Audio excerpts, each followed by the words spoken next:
Hello दोस्तों आपका travel info and tradition के नए अध्याय में बहुत बहुत स्वागत है। दोस्तों आज हम अरावली ग्रीन वॉल प्रोजेक्ट के ऊपर चर्चा करेंगे। दोस्तों अरावली ग्रीन वॉल प्रोजेक्ट का उद्देश्य 5 राज्यों में फैली अरावली पर्वत श्रृंखला के लगभग 5 किलोमीटर के बफर क्षेत्र को हरित बनाना है। दोस्तों कार्यक्रम के दौरान केंद्रीय परिवहन एवं वन एवं जलवायु परिवर्तन मंत्री श्री भूपेंद्र यादव ने वानिकी के माध्यम से मरुस्थलीकरण को भूमि संरक्षण का मुकाबला करने के लिए एक कार्य योजना बनाने के लिए भारतीय वनिक अनुसंधान एवं शिक्षा परिषद के ऊपर चर्चा भी कराई गई है। इसके द्वारा अरावली ग्रीन वॉल प्रोजेक्ट के तहत वन रोपण, पुनः वनीकरण और जल स्रोतों की बहाली के माध्यम से न सिर्फ अरावली के हरित क्षेत्र और जैव विविधता में बढ़ोतरी होगी, बल्कि क्षेत्र की मिट्टी की उर्वरकता और पानी की उपलब्धता और जलवायु में सुधार भी एक बड़ा कदम माना जा रहा है। दोस्तों यह परियोजना स्थानीय समुदायों को रोजगार के अवसर प्रदान करेगा, साथ ही आय सृजन और पारिस्थितिक तंत्र सेवाएं प्रदान करने में लाभान्वित होंगी। दोस्तों हरियाणा में अरावली ग्रीन वॉल प्रोजेक्ट के शुरुआती चरण में परियोजना के तहत लगभग 75 जल स्रोतों का कायाकल्प किया जाएगा। साथ ही शुरुआती दिनों में अरावली परिक्षेत्र के प्रत्येक जिले में लगभग 5 जल स्रोतों की खोज भी की जाएगी। साथ ही यहाँ पर ऐसे स्रोत भी खोजे जाएंगे जहाँ पर अधिकतम यहाँ पानी की उपलब्धता सुनिश्चित की जा सके। साथ ही यहाँ जमीन अधिग्रहण भी होना तय माना जा रहा है। दोस्तों परियोजना में अरावली क्षेत्र में बड़े पैमाने पर वृक्षारोपण अभियान और जल संसाधनों का संरक्षण भी शामिल होगा।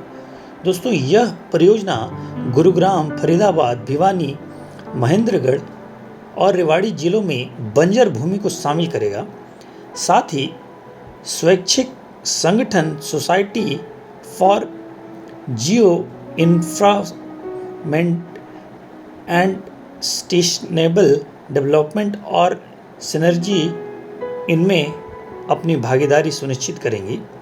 साथ ही है दोस्तों कि अरावली ग्रीन वॉल प्रोजेक्ट केंद्रीय वन मंत्रालय के भूमि संरक्षण और मरुस्थलीकरण से निपटने के लिए देश भर में ग्रीन कॉरिडोर तैयार करने के लिए विजन का एक हिस्सा माना जा रहा है।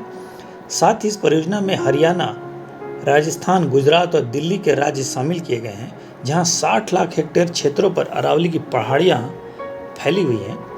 दोस्तों इस परियोजना में तालाबों, झीलों, नदियों जैसे सतही जल स्रोतों के कायाकल्प और पुनर्स्थापन के साथ साथ झाड़ियाँ, बंजर भूमि और खराब वन भूमि पर पेड़ और झाड़ियों को पुनर्जीवन करना एक बहुत बड़ा कदम माना जाएगा। दोस्तों यह परियोजना स्थानीय समुदायों की आजीविका बढ़ाने के लिए भी एक बड़ा कदम माना जा रहा है। साथ ही दोस्तों अरावली रेंज की पारिस्थितिक सेहत में सुधार एक बहुत बड़ा कदम होगा। साथ ही थार मरुस्थल के पूर्व की ओर विस्तार को रोकने और हरित बाधाओं को बनाकर भूमि संरक्षण एक बड़ा कदम माना जाएगा। दोस्तों यह हरित दीवार अरावली क्षेत्र में देसी वृक्ष प्रजातियों को लगाकर वन्य जीवों के लिए आवास प्रदान करने एवं पानी की गुणवत्ता और उनकी मात्रा बढ़ाने का भी काम करेगा। साथ ही वनीकरण, कृषि, वानिकी और जल संरक्षण गतिविधियों को बढ़ाने का भी यह काम करेगा।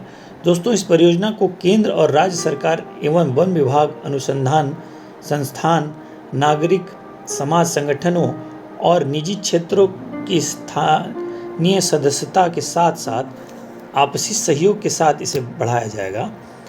दोस्तों यह UNCCD के तहत भी आएगा, जिसमें CBD और अन्य सरकारी जो विभाग हैं मिलकर काम करेंगे। साथ ही पर्यावरण संरक्षण और हरित विकास में यह वैश्विक लीडर के रूप में भारत की छवि को बढ़ाने का भी काम करेगा, जिसमें यह दिखाया जा सकता है कि पर्यावरण से लड़ने के लिए भारत कितना बड़ा और ठोस कदम उठाने के लिए तत्पर है।